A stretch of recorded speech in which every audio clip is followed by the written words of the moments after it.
Le prix. Le prix est un élément fondamental des caractéristiques d'un produit, d'un service que vous vendez. Et oui, bienvenue à toutes et à tous à ce moment coaching. Alors aujourd'hui, nous parlons de l'affichage des prix et surtout de la clarté des prix. Je vous dis ceci parce que j'ai vécu une expérience cette semaine qui me renforce dans l'idée que les prix ne sont pas à cacher et que les prix ne sont pas à fixer à la tête du client. Tenez-vous bien, un entrepreneur m'approche se plaignant d'avoir été floué par un autre. Et oui, il s'est vu tromper. Parce que lui a commandé des emballages qui lui ont été facturés à 300 francs l'unité, alors que d'autres entrepreneurs évoluant à peu près dans le même secteur d'activité et utilisant les mêmes types d'emballages ont été facturés l'un à 150 francs l'unité et l'autre à 200 francs l'unité. Vous voyez qu'il y a eu une sorte d'aberration. Et quand j'ai essayé de comprendre en me disant que c'est peut-être lié à la quantité d'emballage commandé, je suis tombé des nues. Celui qui a commandé et qui a été facturé à 150 francs l'unité n'a commandé que 100 emballages. Celui qui a acheté à 200 francs l'unité n'a acheté que 200 emballages. Est-ce que vous voyez? Alors que celui qui a été facturé à 300 francs l'unité a commandé 1500 emballages, s'il vous plaît. Est-ce que vous voyez l'aberration? Ça devrait être le contraire, non?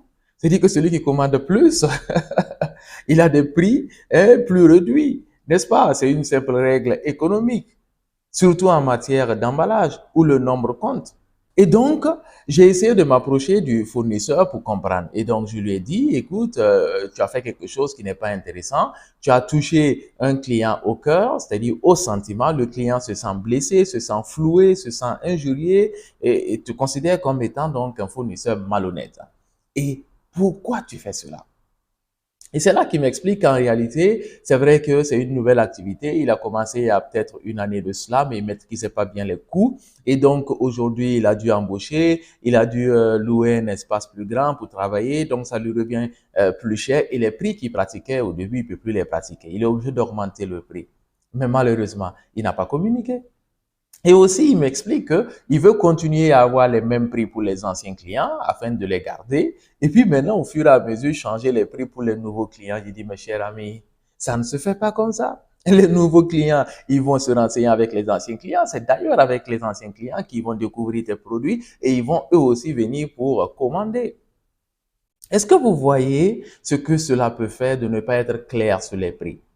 Sinon, on peut augmenter les prix. Chacun a le droit d'augmenter ses prix en fonction de l'évolution du marché, en fonction du coût de production, du coût des intrants. Tout ceci peut expliquer une augmentation de prix. Mais il faut communiquer. Quand on augmente les prix, on communique. Cher client, U égale A, tenant compte de, nous avons décidé d'ajuster nos prix afin de continuer à vous offrir de la qualité. Ça se dit. Désormais, vous acheterez tel produit à tel prix. Les prix doivent être clairs. Autant que vous donnez les caractéristiques physiques, les couleurs, la texture, la durabilité, tout ce qui s'ensuit de vos produits, les prix aussi doivent être affichés. Le prix sonotropique est l'élément déclencheur de l'achat parce que les gens regardent leur bourse d'abord avant de dire je prends ou je ne prends pas. Les gens évaluent, les gens calculent avant de dire je prends ou je ne prends pas.